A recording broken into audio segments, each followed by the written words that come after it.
മൂപ്പര് ചോദ്യത്തിന് തന്നെ ഇപ്പൊ ഇങ്ങനെ വേർത്താ ഉത്തരത്തിന് എത്ര വേർക്കേണ്ടി വരും? നമ്മൾ സംഗതി തുടങ്ങിയിട്ടുള്ളൂ 2-ാം റൗണ്ടേ ആയിട്ടുള്ളൂ. ഞാൻ വായിച്ചല്ലോ റാസിയുടേത് വമാ യുമിനു അക്തറുഹും ബില്ലാഹി ഇല്ലാ വഹും മുശ്രികൂൻ എന്ന്. അത് പറഞ്ഞു ഞാന്. എന്നിട്ട് റാസിയിൽ നിന്ന് തന്നെ ഞാനത് വായിക്കുകയും ചെയ്തു. ഫൽ മാന അന്നഹും കാനു മുഖിറൂന ബിവുജൂദിൽ ഇലാഹി. എന്താ ലോകപ്രശസ്ത മുഫസ്സിറിന്റെത് മിണ്ടാത്തത്? ബിദലീലി ഖൗലിഹി വലഇൻ സഅൽതഹും മൻ ഖലഖസ് സമാവാതി വൽ അർള ലയഖൂലുന്നല്ലാഹ് എന്ന ആയത്ത് തെളിവാക്കിക്കൊണ്ടാണ് അവർ അള്ളാഹുവിൽ അംഗീകരിച്ചവരായിരുന്നു എന്ന് പറയുന്നത്. ഇനി ഞാൻ ഫത്ഹുൽ ബാരിയിൽ നിന്ന് വായിക്കാം. ഈമാൻ എന്ന വാക്ക് തന്നെ.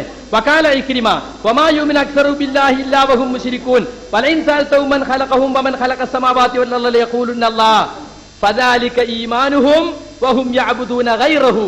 അപ്പൊ ഈമാൻ എന്ന വാക്ക് നമ്മൾ ഉപയോഗിച്ചതല്ല, ഇക്രിമ റളിയല്ലാഹു അൻഹു ഉപയോഗിച്ചതാണ്, ഫത്ഹുൽ ബാരി ഉദ്ധരിച്ചതാണ്. അപ്പൊ വമാ യുമിനു അക്സറുഹും ബില്ലാഹി എന്നതിൽ അവരുടെ വിശ്വാസത്തിൽപ്പെട്ടതായിരുന്നു. അത് ഇന്ന് മുസ്ലിങ്ങൾ വിശ്വസിക്കുന്നത് പോലുള്ള തഫ്സീലായ വിശ്വാസം അവർക്ക് ഉണ്ടായിരുന്നില്ല. അതുകൊണ്ടാണ് അള്ളാഹുവിന്റെ റസൂലുള്ളാഹി സ്വല്ലല്ലാഹു അലൈഹി വസല്ലം നമുക്ക് പരിചയപ്പെടുത്തേണ്ടി വന്നത്. പിന്നെ നിർവചനം പറഞ്ഞപ്പോൾ അത് വിശദീകരിച്ചിട്ടില്ല. മൂപ്പരെ വിചാരം നിർവചനം നമ്മളെ കയ്യിലില്ല എന്നാ. അതൊക്കെ വേണ്ട സമയത്ത് നമ്മൾ എടുക്കും. ഇനിയും ചോദിച്ചോളിയും, വേണ്ടതൊക്കെ വേണ്ട സമയത്ത് എടുക്കും. ഇത് മുഖാമുഖമല്ല.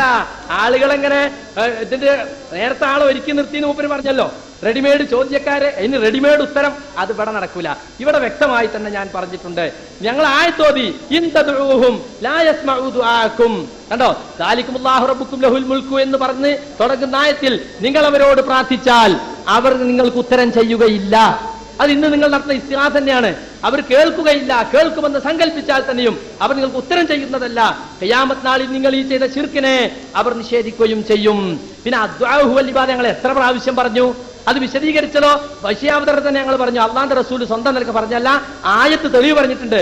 ഉദ്ഉനി അസ്തജിബ് ലക്കും, നിങ്ങൾ എന്നോട് പ്രാർത്ഥിക്കൂ, ഞാൻ നിങ്ങൾക്ക് ഉത്തരം നൽകാം. അത് അമ്പിയാക്കൾ ഔലിയാക്കൾ ആരും പറഞ്ഞിട്ടില്ല. അള്ളാഹു മാത്രമേ പറഞ്ഞിട്ടുള്ളൂ എന്നോട് പ്രാർത്ഥിക്കൂ, ഞാൻ നിങ്ങൾക്ക് ഉത്തരം നൽകാം എന്ന്.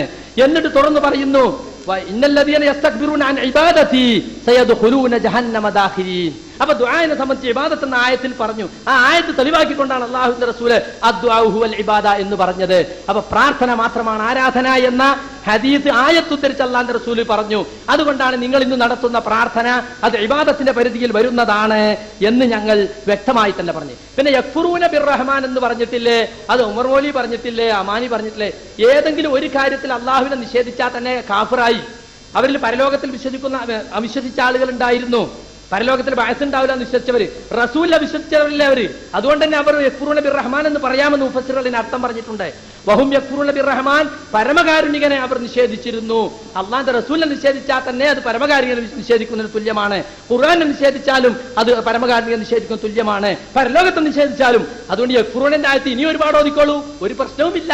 പക്ഷെ അതൊന്നും ഞങ്ങൾ പറഞ്ഞതിനെതിരല്ല. ഖുർആനിൽ വൈരുദ്ധ്യം ഉണ്ടാവില്ല. ഖുർആൻ തീർത്ത് പറഞ്ഞിട്ടുണ്ട് അതവരെ ഈമാനിൽപ്പെട്ടതാണ്. അവരാരാണ് ഭക്ഷണം നൽകുന്നെന്ന് ചോദിച്ചാൽ അള്ളാഹുവാണെന്ന് പറയും. പമൻ യുദബ്ബിറുൽ അംറ, കാര്യങ്ങൾ നിയന്ത്രിക്കുന്ന ആരാണെന്ന് ചോദിച്ചാൽ അള്ളാഹുവാണെന്ന് അവർ ഉടനെ തന്നെ പറയും എന്ന് പരിശുദ്ധ ഖുർആൻ പറഞ്ഞിട്ടുണ്ട്. അത് വെറുതെ പറഞ്ഞതല്ല, അതവരെ ഈമാനിൽപ്പെട്ടതാണെന്ന് ഞാൻ തഫ്സീർ ഉദ്ധരിച്ചു.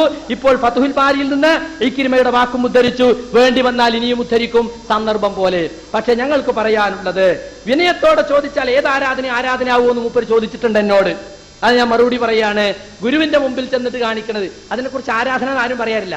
പോലീസുകാരൻ്റെ ഒരു ചവിട്ടി ഔട്ടുമ്പോ യമാനെ രക്ഷിക്കണേ, പക്ഷെ മനസ്സിനെന്തായിരിക്കും? അദ്ദേഹത്തോട് ദേഷ്യമായിരിക്കും. അത് പ്രാർത്ഥനയാകുന്നില്ല. മനസ്സിലായില്ലേ?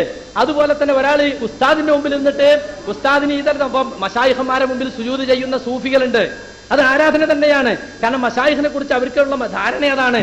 അതുപോലെ നിങ്ങൾ ഇന്ന് ജാറത്തുങ്ങ പോയിട്ട് പ്രാർത്ഥിക്കുന്നു, അള്ളഹാനോട് ചോദിക്കേണ്ട കാര്യം ശേഖ് അവറുകളെ എനിക്കൊരു കുട്ടിയെ തരണേ, ശേഖ് അവറുകളെ എന്റെ രോഗം മാറ്റണേ, അല്ലെങ്കിൽ വീട്ടിലിരുന്ന് പ്രാർത്ഥിക്കുന്നു മമ്പർത്ത തങ്ങളെ എന്നെ രക്ഷിക്കണേ. അത് ഇബാദത്തിന്റെ പരിധിയിൽ വരുന്ന ദുആയാണ്. മനസ്സിലായില്ലേ? അപ്പൊ എല്ലാ വിനയപ്രകടനവും എന്തല്ല? ഇബാദത്തല്ല. വിനയപ്രകടനം എപ്പോഴാ ഇബാദത്താകുക? പറയുന്നവന്റെ മനസ്സിൽ ഭക്ത്യാദരവുകൾ ഉണ്ടാകുമ്പോഴാണ്. അർപ്പിക്കപ്പെടുന്ന വ്യക്തിയെ സംബന്ധിച്ച് ഭക്ത്യാദരം ഉണ്ടാകുമ്പോൾ അത് ഇബാദത്തായി മാറും. അതാണ് അഖസാഗായത്തിൽ ഖുദൂഇ വത്തദല്ലുലി, അങ്ങേയറ്റത്തെ വിനയവും താഴ്മയുമെന്ന് പൂർവ്വഗാമികൾ പറഞ്ഞത്. എപ്പോഴാണ് അങ്ങേയറ്റമാവുക? ഒരാൾ പോലീസുകാരന്റെ മുമ്പിൽ ഒരു പോലീസുകാരനെ ഉപദ്രവിക്കുമ്പോ, അല്ലെങ്കിൽ ഒരു വലിയ കഴിവുള്ള ഒരാൾ ഒരു പാവപ്പെട്ടവനെ സാധുവായ ഒരാളെ ഇടിക്കുകയാണ്. അപ്പൊ അയാൾ സഹോദര ഒന്നും ചെയ്യല്ലേ സഹോദര ഞാൻ ഇനിയൊന്നും കാണിക്കൂല എന്ന് പറഞ്ഞൊരു വിനയം കാണിച്ചാൽ അത് ഇബാദത്താവുകയില്ല. കാരണം അത് അയാൾ നിർബന്ധിതാവസ്ഥയിൽ അയാൾ പറയുന്നതാണ്. നേരെ മറിച്ച് നിങ്ങൾ മൗലവി സാഹിബ് വലിയ ഒരു തമാശയാണ് ഇപ്പൊ പറഞ്ഞിട്ടുള്ളത്. ഭക്ത്യാദരവപൂർവ്വം ചോദിക്കുമ്പോഴാണ്, വിനയം പ്രകടിക്കുമ്പോഴാണ് അത് ആരാധനയാവുക എന്ന്. മൗലവി സാഹിബ്, ഇങ്ങനെ ഒരു ഇബാദത്തിന്റെ ഒരു നിർവചനം പരിശുദ്ധ ഖുർആനിൽ പറഞ്ഞിട്ടുണ്ടോ? ഹദീസിലുണ്ടോ? ഇജ്മായിലുണ്ടോ? ഖിയാസിലുണ്ടോ?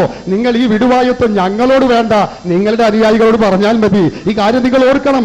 നിങ്ങൾ പിന്നെ സാധു ഫത്ഹുൽ ബാരി വാദിച്ചു, ബാക്കിൽ നിന്ന് ഇങ്ങനെ എടുത്തു തരുക എന്നല്ലാതെ എന്താണ് അതിലുള്ളത് നിങ്ങൾ ശ്രദ്ധിച്ചിട്ടില്ല. നിങ്ങൾ അതിന്റെ ആദ്യ ഭാഗം കട്ടിരിക്കുന്നു മൗലവി സാഹിബ്, അത് നിങ്ങൾ വായിച്ചിട്ടില്ല. നോക്കൂ നിങ്ങൾ, അവിടെ ഫത്ഹുൽ ബാരിയിൽ ഹാഫിൾ പറയുന്നു, അല്ലാഹുവിനെ പറ്റി അവരോട് ചോദിച്ചാൽ, അല്ലാഹുവിന്റെ സിഫത്തിനെ പറ്റിയും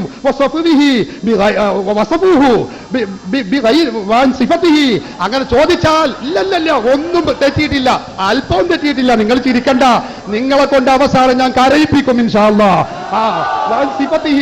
ചോദിച്ചാൽ വസഫൂഹു, അവർക്ക് അള്ളാഹുവിനെ കുറിച്ച് വിശേഷിപ്പിക്കും.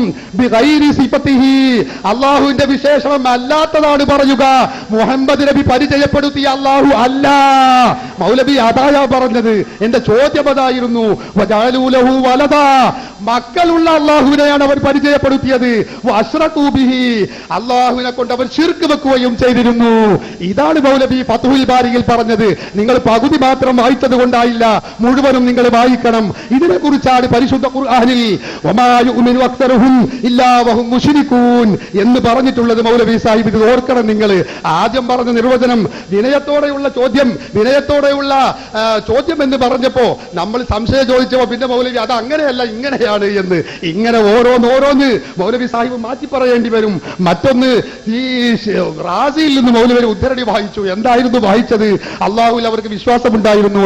മൗലവി അതിൽ അള്ളാഹുവിൽ അവർക്ക് വിശ്വാസമുണ്ടായിരുന്നു എന്നില്ല മൗലവി, നിങ്ങൾ അത് പഠിച്ചിട്ടില്ല.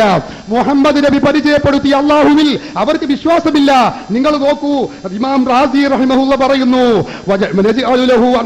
എന്ന ആയത്ത് വിശദീകരിച്ചുകൊണ്ട് ഇമാം റാസി പറഞ്ഞു, ഹാദാ യുബയ്യിനു അന്നൽ മുശ്രിക ബില്ലാഹി അന്നഹു ഫി സൂറത്തി.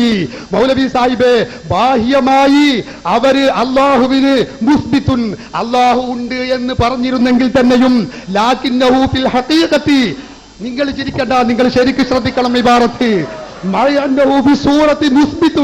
ബാഹ്യമായി രൂപത്തിൽ അള്ളാഹുവിനെ അവർ സ്ഥിരപ്പെടുത്തിയിരുന്നെങ്കിലും ലാകിന്നഹു ഫിൽ ഹഖീഖത്തി, യഥാർത്ഥത്തിൽ മുൻകിറുൽ ലിവുജൂദില്ലാ, അള്ളാഹുവിന്റെ വുജൂദിനെ, അസ്തിത്വത്തെ അവർ നിഷേധിച്ചവരായിരുന്നു. അവർക്ക് വിശ്വാസമുണ്ടായിരുന്നില്ല മൗലവി. നിങ്ങൾ ഇത് പഠിക്കണം. നിങ്ങൾ തഫ്സീറുൽ റാസി കണ്ടിട്ടില്ല. നിങ്ങൾ ആയത്തെ തലയും തഫ്സീറിന്റെ ആദ്യവും അവസാനവും കട്ടുവെച്ചുകൊണ്ട് മൂടി വെച്ചുകൊണ്ടാണ് നിങ്ങൾ വായിക്കുന്നത്. ഇത് ഞങ്ങളുടെ മുമ്പിൽ വിലപ്പോവില്ല മൗലവി. SSF-കാരായ ചെറിയ പ്രവർത്തകരായ ഞങ്ങളുടെ മുമ്പിൽ വിലപ്പോവുകയില്ല. പിന്നല്ലേ ഞങ്ങളുടെ വന്തോക്കിന്റെ മുമ്പിൽ നിങ്ങൾ ഒന്നുമല്ല എന്ന കാര്യം നിങ്ങൾ ഓർക്കണമെന്ന് ഓർമ്മപ്പെടുത്തുന്നു. അതുകൊണ്ട് എന്റെ ചോദ്യം ഞാൻ ആവർത്തിക്കുന്നു, മറുപടി ഇതുവരെ കിട്ടിയിട്ടില്ല. പ്രാർത്ഥന ആരാധനയാണെന്ന് പറഞ്ഞത് കൊണ്ടായില്ല. ആരാധനയാകുന്ന പ്രാർത്ഥന ഏത് നിങ്ങൾ വിശദീകരിക്കണം. ഇബാദത്ത് എന്ന് പറഞ്ഞാൽ പോരാ, ഭക്ത്യാദരപൂർവമാകുമ്പോഴാണ് ഇബാദത്താവുക എന്ന് പറഞ്ഞത് കൊണ്ടായില്ല. എപ്പോഴാണ്? അതിന് ഖുർആൻ കൊണ്ട് തെളിയിക്കണം, ഹദീസ് കൊണ്ട് തെളിയിക്കണം. മക്കയിലെ മുശ്രിക്കുകൾക്ക് അള്ളാഹുവിൽ വിശ്വാസമുണ്ടായിരുന്നു എന്ന് നിങ്ങൾ പറഞ്ഞത് കൊണ്ടായില്ല. മുഹമ്മദ് നബി സല്ലല്ലാഹു അലൈഹി വസല്ലം പഠിപ്പിച്ച അള്ളാഹുവിൽ, ആ അള്ളാഹുവിൽ അവർക്ക് വിശ്വാസം ഇല്ലായിരുന്നു എന്നാണ് ഞാൻ നേരത്തെ ഓതിയത്. അതിന് മൗലവി സാഹിബ് ഗണ്ണിച്ചത് എങ്ങനെയാണെന്നോ, റബ്ബിനെ നിഷേധിച്ചിരുന്നു. അല്ല മൗലവി, ഞാൻ ഓതിയായിട്ട് നിങ്ങൾ അവിടെയും കട്ടിരിക്കുന്നു. സൂറത്തുൽ റഅദിലെ 5-ാമത്തെ ആയത്തിൽ പറഞ്ഞത് ഉലൈകല്ലദീന കഫറു ബി റബ്ബിഹിം എന്ന റബ്ബിനെ കൊണ്ട് അവർ അവിശ്വസിച്ചിരുന്നു.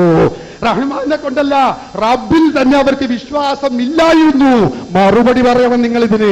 നിങ്ങൾ വെറുതെ ഈ മുജാഹിദ് പ്രവർത്തകർക്ക് മുമ്പിൽ മാത്രം ക്ലാസ് എടുത്ത് രക്ഷപ്പെട്ടത് കൊണ്ടാവില്ല. ഞങ്ങളുടെ മുമ്പിൽ നിങ്ങൾക്ക് രക്ഷപ്പെടാൻ കഴിയില്ല. ഉലൈകല്ലദീന കഫറു ബി റബ്ബിഹിം, റബ്ബിൽ അവർക്ക് വിശ്വാസം ഇല്ല എന്നാണ് ഖുർആൻ പറയുന്നത്. മൗലവി പറയുന്നു ഉണ്ട്. മുസ്ലിമികൾ ചിന്തിക്കേണ്ടത് എന്താണ്? അള്ളാഹു പറയുന്നത് കേൾക്കണമോ, മൗലവി പറയുന്നത് കേൾക്കണമോ? മൗലവിയുടെ പഴയകാല നേതാക്കൾ പറയുന്നത് എന്താ? അവർ അവിശ്വസിച്ചവരാണ്. പറയുകയായിരുന്നു അവർക്ക് അള്ളാഹുവിൽ വിശ്വാസം ഇല്ല എന്ന്. അമാനി മൗലവി പറയുന്നത് എന്താ? അവർക്ക് അള്ളാഹുവിൽ വിശ്വാസം ഇല്ല എന്ന്. ഇവിടെ വെച്ചിതാ ഈ മൗലവി പറയുന്നു അവർക്ക് വിശ്വാസമുണ്ട് എന്ന്. ഇത് ഏത് ഇസ്ലാമാണ്, ഏത് ഖുർആനാണ്, ഏത് സുന്നത്താണ് നിങ്ങൾ പറയുന്നത് എന്ന് ഞങ്ങൾക്ക് അറിയേണ്ടിയിരിക്കുന്നു. അവര് ശരീക്കിലുള്ള മക്കളുള്ള വിഗ്രഹങ്ങളെ ചേർത്തിരുന്ന അള്ളാഹുവിലാണ് അവർ വിശ്വസിച്ചിരുന്നത്.